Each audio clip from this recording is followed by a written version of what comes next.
Have you ever wondered how watercolor artists get that pristine white without ever even picking up a tube of white paint? Well, today I want to show you 6 options on how you can keep that pristine white with your watercolor paintings, and some of them might actually surprise you. So grab your paintbrushes. The first example that I want to go over is probably the first example any watercolor artist learns. This is where you're taught that the white of your paper is the white for your painting. Now what I mean is the whole strategy is painting around the white you want to leave.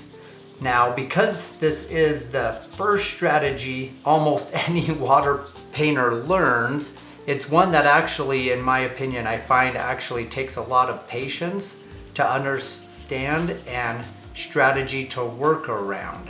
So one of the first ones that you learn is simply leaving the white paper to get that brilliant white. If you like this type of content, please consider subscribing, hitting that subscribe button down in the corner. I would greatly appreciate it. The second example I want to show you on how to get brilliant white is using masking fluid. This is a great product. Basically what it does is it protects the white paper, so when you paint over it, the paper is protected and dry, so you can remove the masking fluid after your painting's dry and it will leave the white brilliant. So after the masking fluid is dry, go ahead and come in and you can just paint right over the top of that masking fluid. I'll let this dry and then we'll remove the masking fluid. Out of all the different methods here, this is actually the one I prefer the most. It does take a little time, and masking fluid, when you start using it at first, can be a little confusing and frustrating because the material is a little difficult to work with, but after you manage to figure that out, you'll find that it actually is quite enjoyable of a product. The third way to be able to get brilliant white is surprisingly using stickers. This is probably the one I was most surprised with. I was just messing around at a family reunion actually, teaching some nieces and nephews, and this idea came and I'm like, let's just use some stickers to protect the white paper rather than using masking fluid, which can be a little messy overall. So after your stickers are on, you can actually go right ahead and just paint immediately right over the top of your stickers and be able to create the skyline that you're looking to create. Okay, after your painting is dry, you just want to come in here and remove the stickers. There we go. Just remove the stickers, and just like that, your white is totally protected. The fourth option I want to show is if you don't have stickers, but you do happen to have painter's tape, you can actually do the same concept with painter's tape. Now I prefer this actually a little more than stickers. The reason being is you can control what you're actually putting on your page. What I mean is a sticker comes pre-created. It's already done, it's already right there, and unless you manipulate that sticker, you're only going to get the shape of what the sticker is, which honestly is quick and great and easy.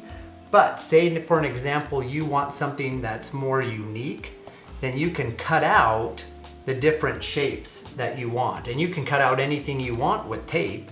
You just have to take the time, put them over, make sure that they're in the shape that you want, and then just same as a lot of these other processes, you just want to paint right over it. Now after the painting is dry, you can come in similar to the stickers and just remove the tape. Again, I like this a little bit more than using stickers because you can actually design the template that you're looking for rather than just taking a pre-created template from some company out there who created stickers. Another important thing to do is make sure you have painter's tape rather than just normal Scotch tape, because painter's tape will actually pull off from your page a lot easier. Oftentimes if you're using Scotch tape, what will happen is the Scotch tape will be too powerful and it actually will pull your paper apart. So make sure you have the proper type of tape to use. The fifth example I want to show you is also a way to correct a mistake that you might have. Now, this one does take a lot of technique to learn how to do overall, but this is a process of after the paint is on your page, is you have to lift it off. So either when your paint is wet or dry, you can do a lifting technique.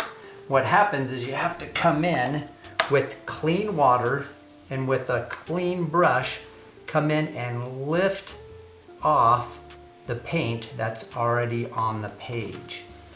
This will take more time to accomplish what you desire in comparison to tape or masking fluid. But this is a purpose of just being able to show you some quick ways to protect the white. This is, I call it the cheater's way, where it's actually you do come in afterwards and touch a tube of paint. And you actually will use just acrylic or some other medium and just paint over your watercolor picture. So to show this as an example, I'm just going to do a quick background here, let it dry, and then grab my acrylic paint and just paint over the top. So after your background of the watercolor is painting, yes, I call this the cheat method. This is where you're just going to come in with some other medium and just go ahead and paint that white right on top of your picture. I don't often use this method unless it's just for smaller highlights, because I figure if I wanted to make a picture this big with acrylic paint, then I would just do an acrylic painting. I wouldn't call it a watercolor over it all. But if you are trying to preserve that deep, deep white, this is still a method that you can use. Here are the 6 different ways that you can keep your white on your page. There's more than this, but I hope this gives you a start or an idea of different ways to think about watercolor. I arranged these ones up here are the ones that I actually prefer. I prefer the masking fluid, the tape method, and then just being cautious and painting around where I needed to keep things white, in comparison to the 3 that I actually don't like as much. The stickers, which limit you to whatever the sticker is, the lifting method, especially if you want it super white. This works okay with clouds, and then including other medium on top of your watercolor, because then it's no longer a total watercolor, it's a mixed medium art. But I hope you enjoyed it. Thank you for joining me on this video. If you want to watch other videos with instructions talking about art related things, make sure you click on this link. Not quite sure where the editor is going to put it, but they'll put it somewhere. Have a great day.